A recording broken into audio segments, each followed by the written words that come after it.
Eu quero estar onde as pessoas tenham a ambição de crescer, não a ganância de ganhar. Essa questão de dizer que ações não têm segurança é um mito que o banqueiro criou para poder espantar você. Muitos bancos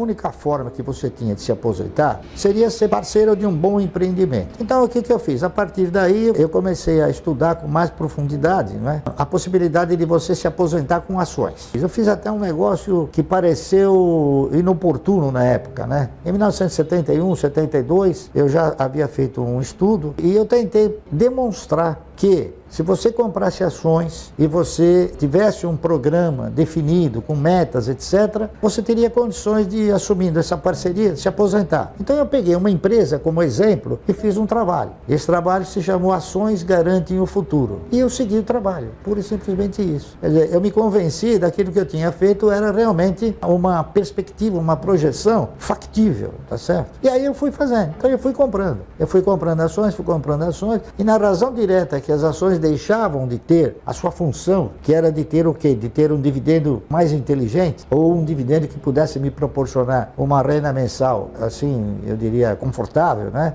Eu fui trocando. O primeiro movimento que nós fizemos foi comprar ações de uma empresa chamada Centrais Elétricas de São Paulo. Ela se chamava Centrais Elétricas de São Paulo, CESP. Aí quando ela mudou para a Companhia Energética de São Paulo, que o Paulo Maluf criou a Paulo e Petro e foi obrigado a mudar o nome da CESP, porque a CESP era só energia proveniente de hidroenergia, né? E aí ele ia explorar outra operação, que seria a exploração de petróleo, né? Aí foi quando a CESP deu um pulo, que eu imaginei que aquilo lá era uma coisa, era uma fantasia, tá entendendo? Aí eu peguei e troquei as ações da CESP por outra. Na época eu troquei por ações de um banco de investimentos chamado BRI, Banco Real de Investimentos, que era o que sucedia a CESP em termos de dividendos. Então eu fui comprando o BRI, com o dividendo que eu fui recebendo do BRI, aí eu fui comprando também bancos, fui comprando ações de bancos, né? Bancos que pagavam ótimos dividendos. Então eu comprava ações, e todos eles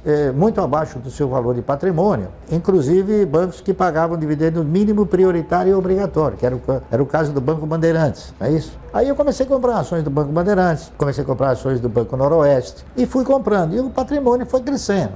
No meio disso, tiveram algumas investidas, né, que acabaram produzindo capital e que foi aumentando essa posição acionária, né? Tudo começou assim. Quando eu recomendo a pessoa fazer uma carteira de previdência, a primeira coisa que eu digo para a pessoa é o seguinte: você tem que incorporar o espírito do investimento e o sentido da parceria. Tá entendendo? Você tem que sentimentalizar que você não está comprando ações pelo simples fato de comprar. Você está comprando ações de um projeto que possa ser bem sucedido, tá correto? E eu passei a fazer isso. Eu passei a examinar projetos, principalmente de empresas que tivessem duas características, né? Que o setor fosse um setor perene e que ele produzisse sustentabilidade. Quando você define o que você vai fazer, e na minha opinião todos deveriam definir isso, né? Porque não adianta você comprar ações de uma construtora que não tem essa perenidade, nem tem essa sustentabilidade, e outras empresas também. Então, você vai onde tem o quê? A perenidade, a perspectiva da perenidade e a sustentabilidade. Então, as ações que eu tenho são ações que possuem essa característica. Simplesmente isso, tá entendendo? É por isso que eu não tenho milhões de ações, eu tenho uma quantidade reduzida de ações.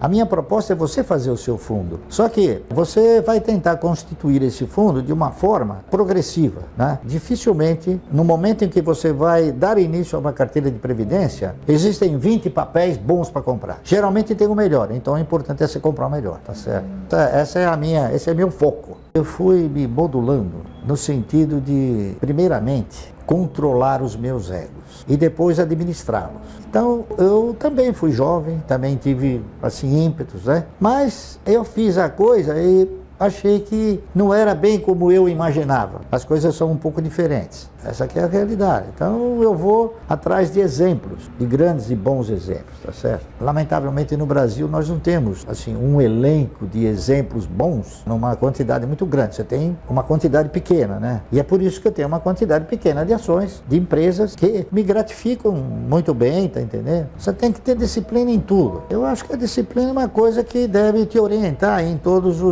todos os seus movimentos, não é isso? Senão você acaba desgovernando a sua trajetória, não é isso? A disciplina que eu tenho em relação às ações é ter consolidado o fato, né, de que parceria em ações é a forma mais assim conveniente de você formar uma renda mensal progressiva, tá certo? E se você não tiver a disciplina e a paciência, são dois fatores que eu reputo de fundamental importância para o indivíduo. Então, em tudo você tem que ter o quê? Disciplina. Você tem que ter disciplina na alimentação, disciplina no vestir, enfim, disciplina em tudo. Eu procuro ser uma pessoa disciplinada em tudo, tá entendendo? Essa que é a realidade. E tenho paciência. Por exemplo, eu sei que a cada 3 meses eu vou ter um recurso, ou a cada 1 mês eu vou ter um recurso. Então, eu espero. Eu sei que ele vai acontecer. Eu não tenho aquela ansiedade, tá entendendo? A postura das ações acabou me enriquecendo sobre 2 fatores. O primeiro é exatamente sobre a questão da paciência. Você ter paciência. Você sabe que vai acontecer, então não adianta você querer antecipar esse acontecimento. E a outra questão é de você respeitar as regras de onde você está atuando, entendeu? Então eu peguei o seguinte, eu peguei exemplos, né? Todos nós deveríamos pegar exemplo. Por exemplo, eu peguei exemplo de pessoas que começaram numa pequena empresa e cresceram vertiginosamente. Se eles cresceram, por que eu não vou crescer com eles? Eu pensei assim, então eu faço isso. Se eles cresceram, eu tenho chance de crescer com eles. Então, eu quero estar onde as pessoas tenham a ambição de crescer, tá certo? Não a ganância de ganhar, a ambição de crescer. Há uma disciplina nisso, né? Essa que é a realidade. E outra, é você ter o quê? Você ter a condição de não extrapolar dentro dessa disciplina e dentro desse controle de egos, né? Você não extrapolar, você não sair fora do teu eu, daquilo que você... Né? Eu venho, por exemplo, de uma origem humilde, né? Então eu nunca quis, assim, coisas megalomaníacas, tá entendendo? Nunca pretendi, achei que nunca poderia ter. Agora que eu posso ter, eu chego e acho que não tem necessidade, tá entendendo? Essa que é a verdade. Então eu comecei a ter uma forma de pensamento seguinte, que o cara que tem, por exemplo, um carro de 450 mil dólares ou 450 mil reais, é um patrocinador, ele patrocina aquela empresa que está vendendo uma grife. Porque, na verdade, todos os carros andam, todos os carros têm porta, têm direção, têm roda, tem ar-condicionado, tem rádio, né? Tem elétrico, só que um custa 500 mil reais e o outro custa 30 mil. Eu acho que o controle desses egos é mais no sentido de você não querer demonstrar que você está andando numa coisa que você talvez nem goste, talvez você nem tenha podido comprar, e se comprou, foi só para agradar quem você não gosta, tá entendendo? Eu acho que você tem que programar a sua existência, né? Você tem que programar a sua existência de forma tal que você mantenha um certo poder, é isso? Para você ter a condição de se manter bem. Então o que eu fiz foi isso. Eu falei, bom, o que eu preciso para me manter e viver bem? O que é viver bem? Viver bem é fazer tudo o que você gostaria de fazer, tá certo? Sem você olhar para a questão de falar, não, isso aqui eu vou fazer e vou jogar fora, entendeu? Então eu procuro fazer dentro de uma lógica, dentro de uma racionalidade e dentro de uma competência, entendeu? Então, por exemplo, quando eu tiver que comprar alguma coisa, eu vou falar, bom, mas eu preciso disso. Se a resposta for, precisa, ótimo. Mas eu posso? Pode. Então aí eu compro, tá entendendo? Então eu coloco esses egos, eu misturo numa panelinha esses egos aí e faço essas perguntas para mim mesmo. E uma outra coisa que eu gostaria de falar também, que eu acho importante falar isso que eu vou falar. Em 1989, após a eleição do Collor, né, nós tivemos um contingenciamento, um encurralamento da moeda, né? O Collor fez o seguinte, ele trocou o padrão monetário de cruzado para cruzeiro. E o que ele fez? Ele falou, bom, todos os lugares onde tiver um saldo em cruzados serão encurralados. Muito bem. Então, quem tinha dinheiro na poupança, quem tinha letra de câmbio, quem tinha obrigações do Tesouro, na época era o ORTN, né? Quem tinha letra do Tesouro, enfim, todos foram contingenciados, menos as ações. Se você tivesse ações, no dia em que ele mudou o padrão monetário, se você tivesse vendido um dia antes, você ia receber em cruzado. Se você vendesse no dia seguinte, você já receberia em cruzeiro. Afetou todos, menos as ações. Então, essa questão de dizer que ações não têm segurança é um mito que o banqueiro criou para poder espantar você. Por quê? Porque se você não tem cultura, você vai ser simplesmente e facilmente ludibriado.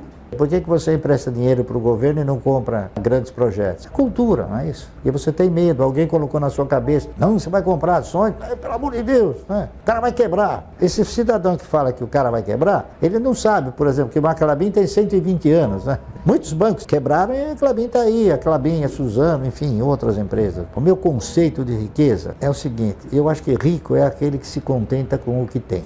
Eu sou um cara pobre, tá entendendo?